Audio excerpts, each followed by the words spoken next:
Donc, Mesdames nous vous et laissons messieurs, avec le directeur de la sécurité chers publique. amis de la presse, la police nationale tient à faire une déclaration concernant les manifestations récentes et souhaite partager les informations suivantes. Au cours des derniers jours, nous avons malheureusement enregistré les éléments suivants. Un total de 16 décès, dont un survenu hier soir. De nombreux blessés et des dommages matériels ont été enregistrés. Nous présentons nos sincères condoléances aux familles éplorées qui ont perdu des proches. Nous souhaitons un prompt rétablissement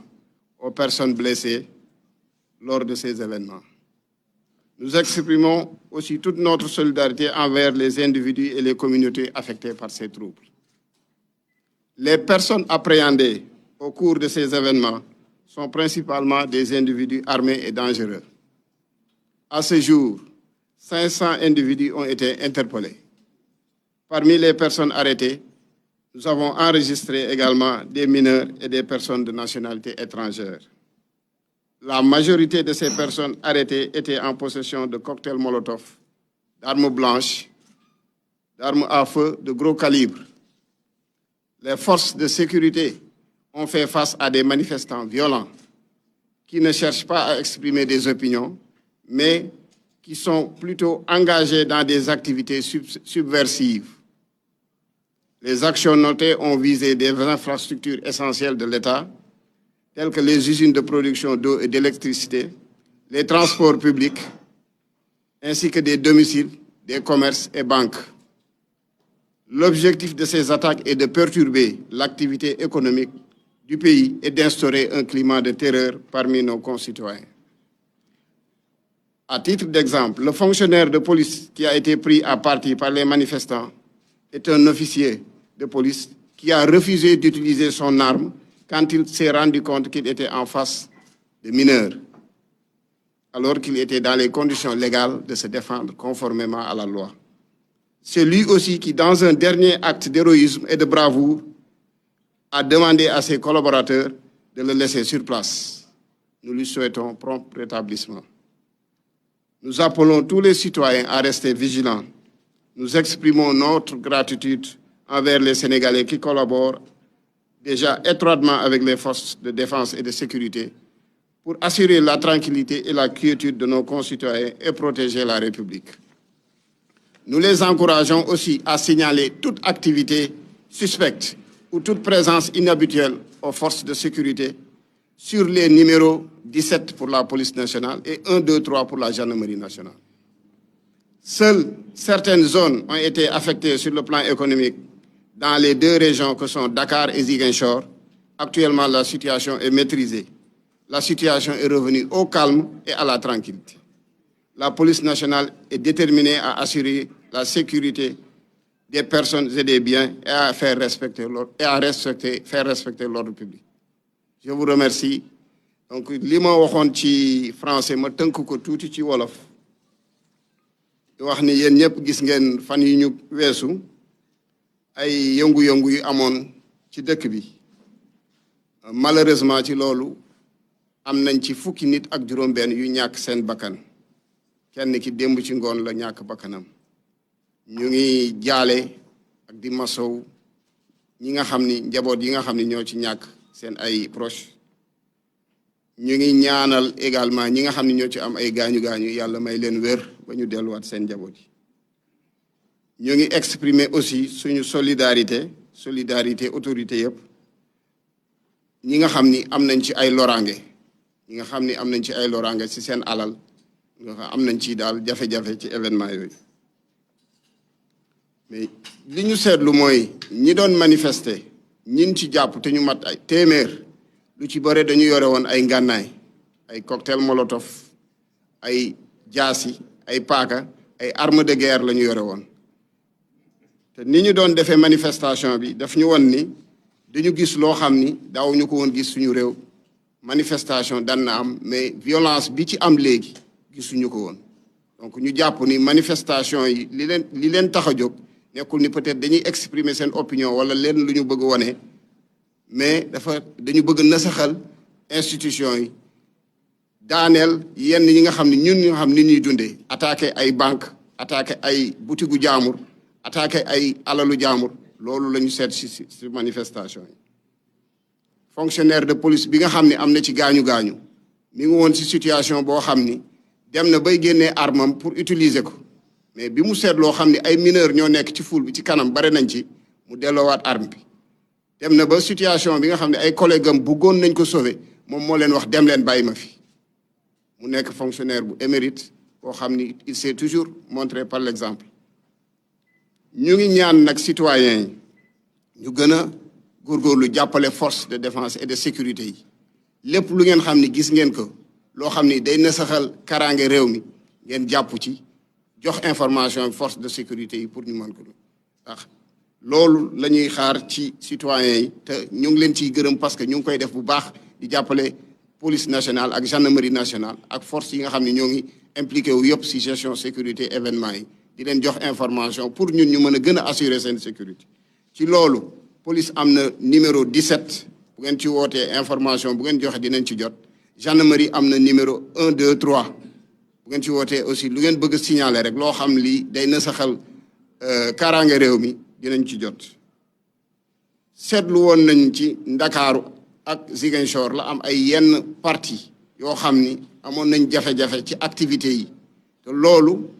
yàlla def na ni depuis fan yi ñu ngi ciy liggéey te ñu ngi góorgóorlu ba fexe activité bi mi ngi dellu si situation normale te day gën a jëm kanam police nationale gendarmerie nationale taxaw nañ tem pour préserver sécurité sénégalais yi ak seen alal te incha allahu taala buñ ci amee ndimbalu population yi ak seen jàppale loolu dinañ ko am incha allah comme niñ ko daan defee saa su nekk ñu ngi leen di sant di leen gërëm. kon ma préciser rek li ñu jàpp ci ay nit mat nañu juróomi téeméer yooyu dañu yore woon ay ngàndaay ñii ay cocktail molotov ñii ay jaas yi ñii ay paaka ñii ay arme de guerre la ñu yore woon donc juróomi téeméer nit enquêtes yi ñu ngi koy wéyal léegi ma bàyyi leen ak commissaire Guèye waroon naa ko def sax ci début bi présentation bi maa ngi tudd commissaire divisionnaire Ibrahima Diop directeur de la sécurité publique commissaire divisionnaire de classe exceptionnelle Masserigne Faye mooy chef de service du groupe opérationnel de Dakar li GMI ci Dakar moo leen jiite commissaire divisionnaire Cheikh Dramé mooy commissaire central bu Dakaru commissaire Mouhamadou Gueye xam ngeen ko moom mooy seen collaborateur au niveau de la police nationale yore bureau relations publiques ñu ngi leen di sant di leen gërëm bu baax a baax ma bàyyi donc commissaire Gueye mu def quelques présentations rek ci événement yi li nga xam ne jot nañ ko ci dund. Merci. Donc ci ndigalu directeur de la sécurité publique. Ah d'accord, il faut ñu changer. ma ñëw nii c'est bon.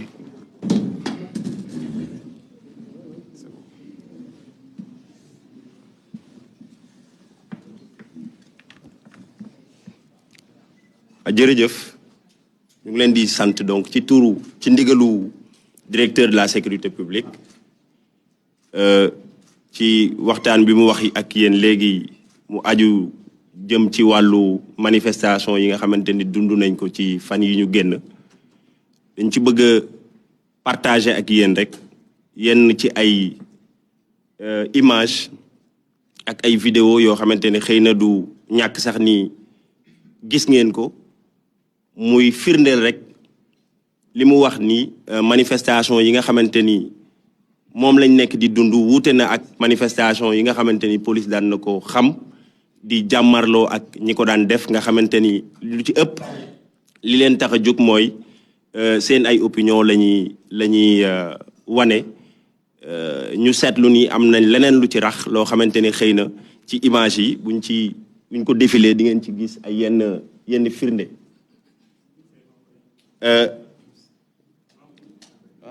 vidéo c'est bon alors image bi ngeen di gis benn vidéo la buy wane nit boo xamante ni arme bii mu yore xëy na du ñàkk am na ñu ko gis sax mais lii arme de guerre la waaw mu wóor ni kii li ko tax a jóg moom du manifester leer na parce que kii arme bii mu yor ñii nga xamante ni sax dañuy nekk ci maintien de l'ordre du ñu yor arme bu ni mel ñu nekk ci zone de guerre ñoo koy yore donc lii benn la ci firnde yi wane ni naam am na ñoo xamante ni dañuy manifester parce que dafa am lu leen tax a jóg mais am na ñu ci rax ñoo xamante ni leneen moo leen tax a jóg li olof di wax am na ñuy gàmmu mais am na ñoo xamante ni dañuy ras dem donc loolu mooy première image bi beneen image waaw lii beneen image la boo xamante ni moom it day wane nit koo xamante ni mu ngi yor li ñuy woowee pistolet automatique PA mais ki koy tiiree bu ngeen ko xoolee xam ni kii miinul arme bi mu yor parce que ni muy tiiree nga xam ni kii xëy na yor na arme bi mais miinul li muy def loolu nag li ci mën a judd mooy incident ak mën na ci lor ku nekk parce que li muy def moom ci boppam maîtriser wu ko mën na ci gaañ boppam rawatina nag ñi nga xamante ni ñoom ñooy ay manifestants beneen vidéo beneen bi également day wane koo xamante ni moom it arme de guerre la yore te arme bi mu yor kii ni muy tiiree wuute na ak ki nga xamante ni moo doon tiire sànq ndax kii professionnel la li muy tiire daf ko xam maîtriser na arme bi xam na li muy def te kii ku ko xool xam ni manifester taxu ko jóg waaw ñu gis ko nii mu yor arme jàkkaarloo ak force de défense et de sécurité yi lii beneen vidéo la moom it buy wane également nit bu yoree arme di dóor sans pour autant ñeneen ñi di gis ni mu ngi dóor ndax daf koy dóor rek dugalaat ko ci tegaat ko ci pooj bi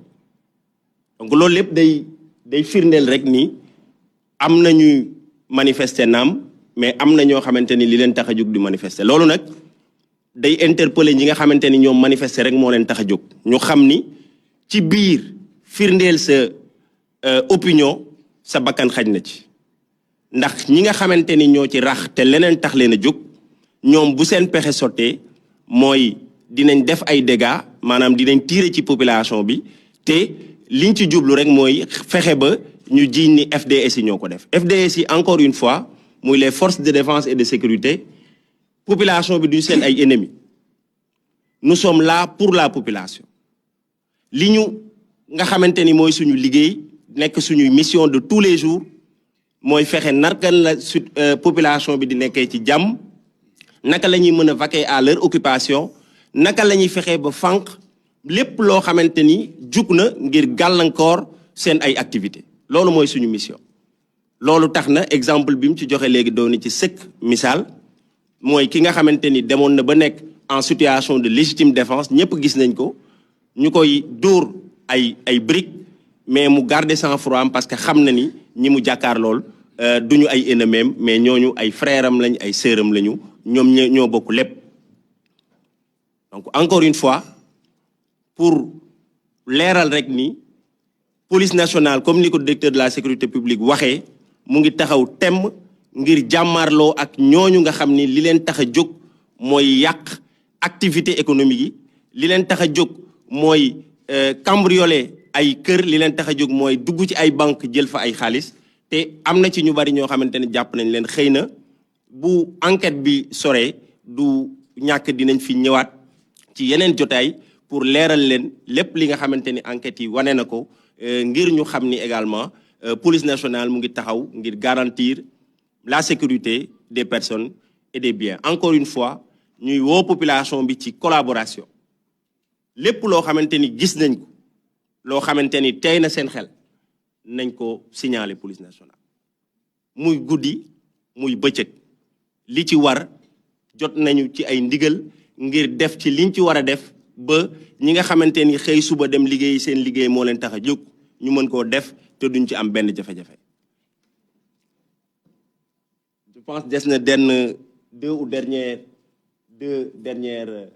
images yoo xamante ni xëy na ay photo la ci ay lii exemple la rek ci yenn ci ay nit yoo xamante ni jàpp dañ leen fekk ci ñoom ngànnaay ak ay cocktail molotov yoo xamante ni dañ koy sànni way takk der yi di ko sànni également ci kër wala fi nga xamante ni bëgg nañ ko taal mais également ay armes blanches lii benn ci arme à feu yi nga xamante ni mooy ngànnaay yi nga xamante ni saisir nañ ko ci ñenn ci nit yi ñu jàpp. Donc encore une fois lii moo nekkoon solos waxtaan bi di leen sant bu baax ci seen ñëw di jeexalaat rek encore une fois ndax appel du doy wax population bi encore une fois nañ gën a redoubler de vigilance nañu xam ni dénoncer li nga xamante ni mooy ay faits yu leen jaaxal ci seeni quartier loolu mooy seen sécurité voilà te à chaque fois buñ ko defee police nationale dina ci def liggéey bi war ngir ñi nga xamante ni ñoom dañoo jóg ngir yàq seen dundin ñi nga xamante ni dañoo dañuy xëy ngir fexe nu réew mi mën a bañ a doxee police nationale mën leen a mettre hors d'état de nuire ñu ngi leen di sant di leen gërëm bu baax a baax wasalaam. nee nañ ko tënk tuuti ci français. Donc je disais tout à l'heure qu'à la suite des propos liminaires de monsieur le directeur de la sécurité publique que nous avons des images que nous projetons